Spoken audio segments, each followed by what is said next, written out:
Mga ka-Republic, nagkatotoo ang babala ni Tim Cone sa Hinebra na ang SMB ay isang malakas at maalamat na kupunan dahil may mga player itong anumang oras ay pwedeng magpasabog ng puntos.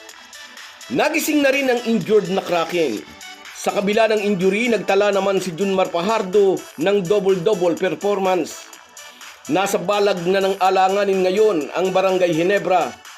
Do or die na para sa mga mag-aalak ang Game 6 bukas. Ngunit malayo sa bokabularyo ng Gin Kings ang pagsuko. Ang serye ay unahan sa 4 na panalo. May 3 pa lang ang SMB, hindi pa tapos ang laban. At bukas masusubukan ang tatag ng Barangay Hinebra. Maraming mag-aabang kung mangingibabaw pa rin ang kanilang battle cry, Never Say Die. Pag-uusapan po natin yan, pero bago ang lahat ay maglalambing po ako sa inyo na isubscribe ninyo itong ating channel at kung di masyadong makakaabala ay i-like at paki-share na rin ninyo. Malaking bagay po yan sa aming mga vlogger. Maraming salamat. Mga ka-Republic, mabilis na nabawi ng SMB sa Hinebra ang momentum. Di kita ng laban sa first half, palitan lang ng puntos at maliit na lamang ang dalawang kupunan. Ngunit nagiba ang takbo ng laro pagsapit ng third quarter. Gaya ng nauna ng babala o warning ni Tim Cone, ang SMB ay isang malakas at maalamat na team na may mga players na maaaring magpasabog ng puntos. At nagkatotoo nga ang sinabi ng Hinebra coach. Si Chris Ross na kilalang isang defensive player ay nagsilbing mitya upang umarangkada ang opensa ng SMB. Nakapagbuslo siya ng 3 krusyal na 3-point shot hanggang uminit na rin ang shooting ni Marcio Lassiter na walang naikontribute sa Game 4. Ang 3-point shot ng SMB sa third quarter ang nagbigay sa kanila ng kalamangan na naging cushion nila hanggang fourth quarter. Sa mga pagkakataon na nagbabantang bumalik sa laban ng Gin Kings, si Marcio Lassiter naman ang bumabanat ng 3-point shot. Naging posible ito dahil kumukonekta sina Junmar Fajardo at Mutaw Tua sa shaded area. Kahit may iniindang shoulder injury, ipinakita ni Abay, kaya pa rin niyang makapagkamada ng puntos pag kinakailangan. Alam ni Junmar, delikado na sila pag natalo ulit sila dito sa Game 5. Nang makita ng Hinebra na desidido si Abay sa ilalim, napipilitan silang magbigay ng help defense at nalilate naman ang close out sa shooter na binibigyan ni Abay ng kick out pass. Kaya maluwag na naaasinta ni na CJ Perez at Lassiter ang mga tira from beyond the arc.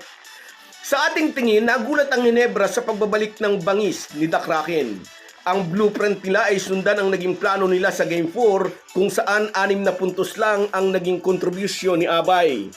Ngunit nagising nga ang sugatang Kraken, bumalik ang kanyang bangis sa loob at kapag dino-double team naman siya ng Hinebra, binabanatan sila ng mga tirador ng SMB sa labas. Pero kahit natalo pa ang Hinebra sa Game 5, 115-109, nagpakita pa rin ng puso ang mga bataan ni Tim Cone sa mga huling minuto ng laro. Mula sa 17 points na lamang, naidikit nila ito sa 2 puntos na lang, 111-109, may 13 segundo na lang ang natitirang oras. Nabigyan nila ng scare o nagawa nilang takutin ang SMB bagamat nagkaroon sila ng isang malaking error sa huli nilang play. Lamang ang SMB ngayon sa series 3-2. Bukas ang Game 6. Sa mga best of 7 series, ang team na angat ng 3-2 after ng 5 games ay may malaking bentahe. 70-80% ay nakukuha nila ang serye.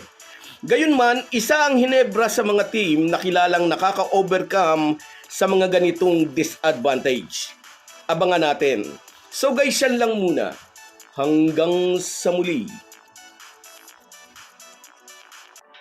Kung wala po kayong mga viewers namin ay walang magtatagumpay na vlogger. Kaya salamat po sa inyong panunood. Shoutout sa iyo, Erwin Santiago. Yes, malakas pa rin kahit may iniindang injury si Junmar. Sa iyo rin, shoutout Aurora Tolentino. Bilog ang bola, sabi niya, para daw bumangga sa pader. At sa iyo rin, shoutout Borlagatan Donald mula sa Singapore. Shoutout, nadali tayo kagabi, kabayan. Sa iyo rin, shoutout Barako Mandirigma. Maganda ang laban, kaso sila ang napaigi.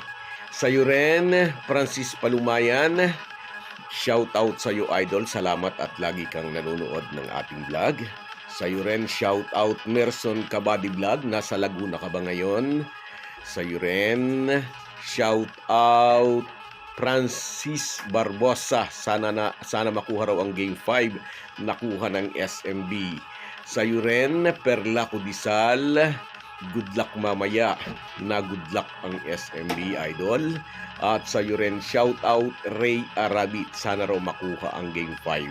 Salamat sa inyong lahat. Kahit gaano po tayo kabisi, ay huwag po nating kalimutan ang ating buhay espiritual.